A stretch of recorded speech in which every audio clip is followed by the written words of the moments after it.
Eh bien salut tout le monde, c'est AZK, bienvenue pour ce DeFi Actu du 21 novembre 2024, j'espère que vous allez bien. On commence par une bonne nouvelle évidemment, Bitcoin qui dépasse les 97 000 $. Est-ce que vous vous attendiez à ça encore en début d'année ou même en milieu d'année? C'est quand même assez fou cette, j'allais dire cette remontada, mais non c'est pas une remontada, cette poussée que nous fait Bitcoin sur cette fin d'année. Et d'ailleurs, ce sera bientôt le moment de sortir la musique que j'avais sortie il y a 4 mois, Bitcoin 100K. Attention, on y est presque, encore quelques milliers de dollars. Après, est-ce que ça va arriver? Ou est-ce qu'on va se faire piéger juste avant les 100 000 $? On verra bien. D'ailleurs, assez marrant de revenir dans le passé, exactement 2 ans jour pour jour, le 21 novembre 2022, le Bitcoin chutait aux alentours de 15 500 $ suite à l'effondrement de FTX. Alors c'était un petit peu plus tôt, c'était plus autour du 10 novembre l'effondrement de FTX, mais voilà, 15 500 $ il y a encore 2 ans, là on est à 97 000, c'est complètement dingue cette ascension qu'a connue le Bitcoin depuis 2 ans. On a Bitwise qui aurait commencé les démarches pour lancer un ETF Solana Spot aux États-Unis. Pourquoi pas, j'ai envie de vous dire. En plus, maintenant qu'on risque d'avoir un gouvernement américain un peu plus crypto-friendly, ça risque de passer plus facilement. Le mois prochain, Michael Saylor, le CEO de MicroStrategy, pitchera à Microsoft l'intégration de BTC dans leur trésorerie.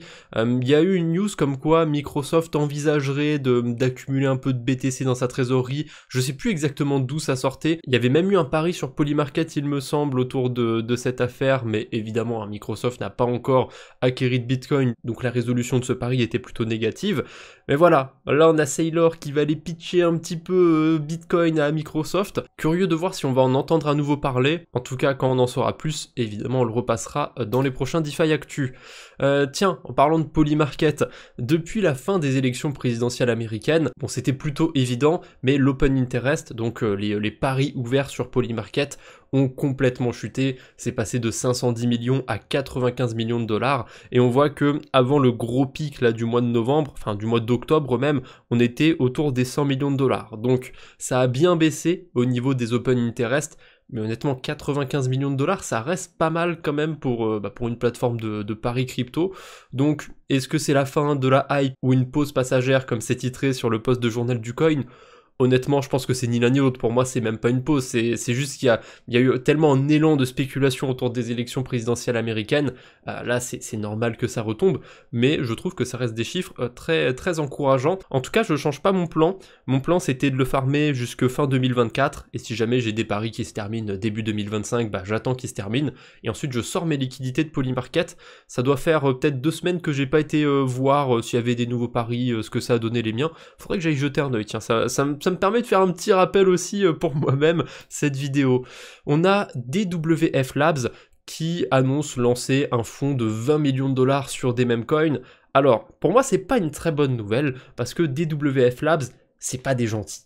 C'est des market makers, et ils sont quand même connus pour faire des mouvements assez agressifs. Alors en plus, si là, ils se mettent sur des mêmes coins qui sont généralement pas hyper liquides, qui sont plutôt volatiles, je me méfierais un petit peu. Après, bon, on reste dans une période de volatilité assez haute, on reste dans une période un peu d'ébullition, donc qu'il soit là ou pas des WF Labs, honnêtement, je pense pas que ça changera grand-chose, mais quand même, je me méfie d'eux parce que c'est pas des gentils. Ils ont fait plusieurs cas de pump and dump sur certains tokens. Je me rappelle plus du tout des tokens, je suis désolé, mais si vous faites vos petites recherches, je suis sûr que vous pourrez retrouver 2-3 trucs. Bref, pas grand chose de plus à dire autour de ça. Le ratio entre Litecoin et Bitcoin, il n'a jamais été aussi bas qu'aujourd'hui.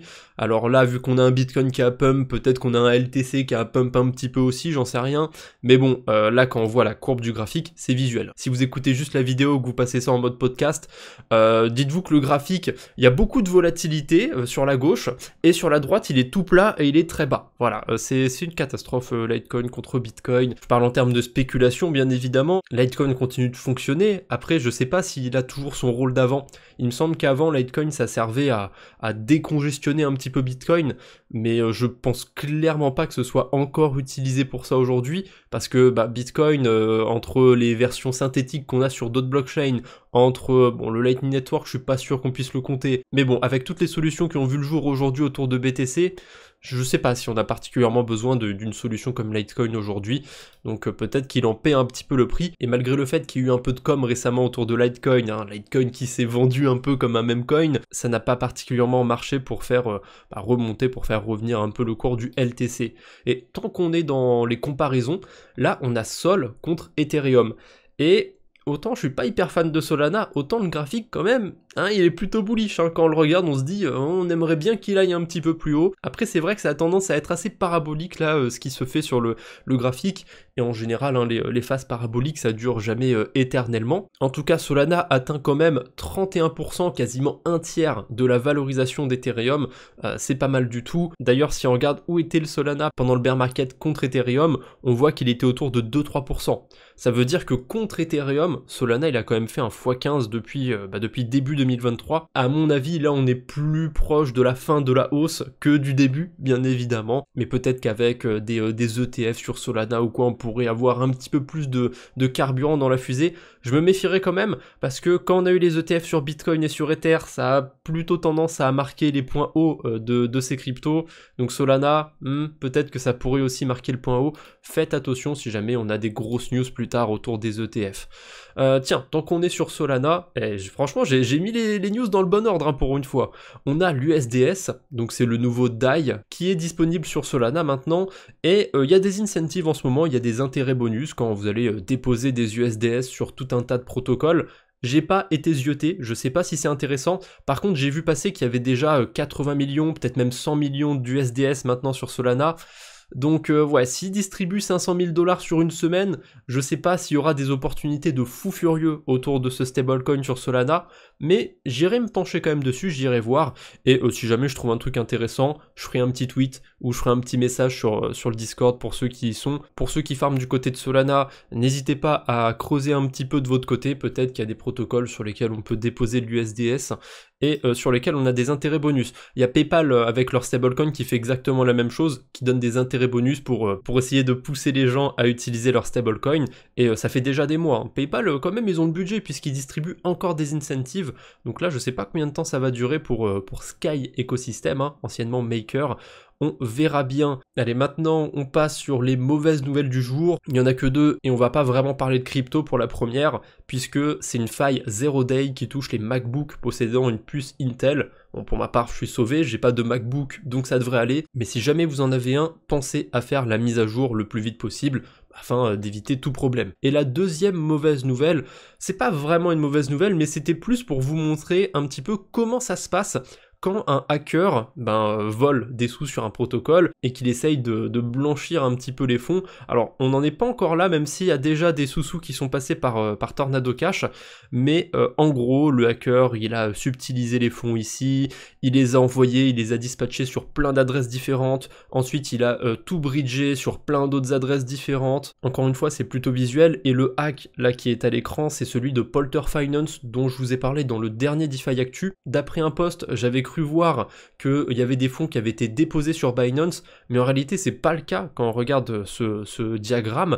En fait il y a une adresse qui a reçu des Ethereum de ce hack, qui avait précédemment reçu des sous-sous de Binance. Donc c'est pas nécessairement l'adresse du hacker, hein. Il peut très bien soit avoir acheté un compte Binance, j'en sais rien, acheter un KYC, peu importe, et se faire passer pour quelqu'un. Donc à prendre quand même avec des pincettes cette adresse qui serait liée à un compte Binance, ça veut pas dire que c'est le hacker derrière. En tout cas voilà, on a une adresse pour l'instant qui est tout en bas sur ce diagramme qui a envoyé 120 Ethers sur Tornado Cash.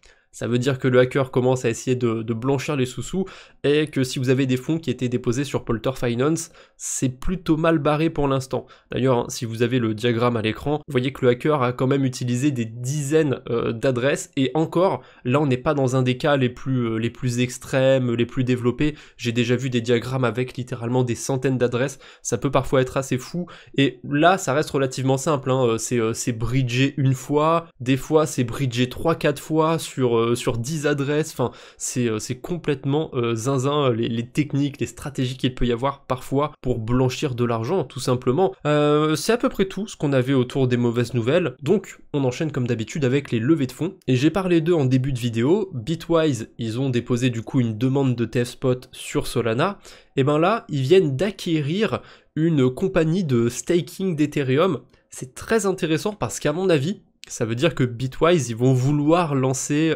probablement un ETF ou un produit autour de l'Ether staké. En tout cas, ça m'étonnerait pas. Pour moi, c'est pas pour rien qu'ils acquièrent un service de staking d'Ethereum. Ensuite, dans les autres levées de fonds, on a Noble, ou Noble, si on veut le dire à l'anglaise, qui a levé 15 millions de dollars, et c'est une compagnie autour de stablecoin. Voilà, j'en sais pas plus que ça. On a Blowfish, qui a été acquéri par le wallet Phantom. C'est assez intéressant, ça, parce que Blowfish, c'est un peu l'équivalent de Pocket Universe, dont je vous parle assez souvent. C'est une extension qui vous permet d'ajouter plus de sécurité. Donc, voir qu'un wallet acquiert comme ça une extension de sécurité, ça veut peut-être dire qu'ils vont vouloir l'intégrer. J'avais fait le même rapprochement il n'y a pas si longtemps avec MetaMask qui avait investi ou qui avait acquéri un concurrent de Blowfish et de Pocket Universe, je sais plus du tout lequel c'était, je crois que c'était Scam Sniffer peut-être, mais depuis ils n'ont pas intégré cet outil à leur wallet, hein. MetaMask c'est toujours aussi peu sécurisé, donc un peu dommage pour MetaMask. On verra ce que va faire Phantom, s'ils vont s'ils vont essayer d'intégrer Blowfish à leur produit, mais ça pourrait vraiment être une très bonne idée, une très bonne chose pour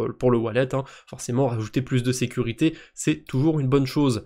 Et allez, la dernière levée de fonds, là c'est plus pour le fun, on a Monkey Tilt Play, pas sûr de bien le prononcer, mon accent est un peu pété, mais c'est pas grave, qui lève 30 millions de dollars, et d'après la description de Crypto Fundraising, c'est une plateforme de gambling Web3. Après, ça me choque pas particulièrement vu la phase dans laquelle on est, qu'un casino Web3 lève 30 millions de dollars, hein. En ce moment, c'est la dégénérie la plus totale. Donc pourquoi pas. Allez, là on se fait la totale, on a vu les mauvaises nouvelles, on a vu les levées de fonds, on enchaîne avec la petite minute DeFi, quelques actualités qui méritent pas qu'on s'attarde plus que ça dessus, mais qui méritent quand même d'être citées dans cette vidéo. On commence par Suilend qui rajoute une nouvelle fonctionnalité. Avant, on pouvait juste réclamer ses récompenses sur le protocole. Maintenant, en un seul bouton, on peut les réclamer et les redéposer sur le protocole. C'est assez anecdotique, mais c'est toujours sympathique ce genre de fonctionnalité. Une autre news que je pense avoir oublié, je sais plus si j'en ai parlé dans un dernier DeFi Actu, donc je l'ai vu repasser, alors je la repasse à mon tour. Si jamais vous utilisez le wallet Bravos sur mobile, pensez à bien le mettre à jour parce qu'actuellement il y a 0 frais quand vous utilisez le portefeuille Bravos. Je sais pas si c'est sur 100% des transactions, mais en tout cas sur les trucs assez basiques, envoyer des cryptos, swapper, si vous utilisez le module Invest directement sur le portefeuille, vos transactions sont gratuites, ça dure encore a priori, je sais pas s'il y a une date de fin sur ça, mais c'est plutôt sympathique de se faire payer ces transactions gratos. Ensuite, on a Layer 3 qui déploie son token sur la blockchain Base. Jusqu'ici c'est une bonne nouvelle, mais ensuite j'ai vu quel bridge ils utilisaient pour ça, et c'est Wormhole. C'est pas mon préféré, on va dire. Et la dernière news pour cette minute DeFi, c'est emojicoin.fun qui s'est lancé sur Aptos. C'est un fork, c'est une copie plutôt de pump.fun, donc une plateforme pour lancer des shitcoins, des memecoins, appelez ça comme vous voulez. Sauf que là, ça se passe sur Aptos et uniquement avec des emojis. Bon, c'est de la shitcoinerie pure et dure, hein. Y a 0 fondamentaux, il y a rien du tout. J'ai pas fait particulièrement de spéculation, j'ai juste testé l'outil. Bon bah rien de spécial à vous dire, hein. Si vous avez déjà utilisé Pump.fun, ça marche exactement de la même manière. Il nous reste encore quelques actus pour terminer cette vidéo, et il y a un airdrop qui est tombé hier sur la blockchain Sui, et honnêtement, il est un petit peu décevant cet airdrop, c'est celui de Typus Finance. Pourtant j'avais quand même un petit peu d'attente dessus, je le trouvais pas tant farmé que ça, c'est un protocole qui génère quand même un petit peu de revenus, donc je me suis dit que ça pouvait donner quelque chose. Et franchement non, c'est pas terrible, j'ai eu que quelques dollars sur mon portefeuille, après je l'ai pas farmé comme un fou furieux, ça se trouve il y a des gens qui ont farmé le protocole d'une autre manière que moi, qui ont été plus actifs autour du trading d'options, et qui ont peut-être touché un airdrop bien plus conséquent que moi, j'en ai aucune idée, mais de mon côté, ouais, j'ai touché quelques dollars, je suis un petit peu déçu. Mais bon, hein, c'est comme ça malheureusement, on peut pas gagner à tous les coups. De toute façon, le plus gros que j'ai fait sur Typus Finance, et en plus je l'ai partagé il y a pas longtemps sur Twitter, c'est de farmer bêtement sur le protocole. En espace de quelques jours, il y a pas très longtemps, j'avais déposé des liquidités, et j'ai gagné plus de sous-sous que sur l'airdrop de scroll par exemple. Donc il y a des fois en farmant bêtement un protocole sans spécialement chercher l'airdrop, on peut avoir plus de récompenses que sur l'airdrop. En tout cas je continuerai d'utiliser Typus parce que le protocole est intéressant et il génère pas mal de yield. Ça va peut-être un petit peu diminuer là vu que l'airdrop est tombé, il y aura peut-être un peu moins de hype, mais je continuerai je pense de garder un œil et peut-être même un peu plus, de garder des liquidités sur le protocole.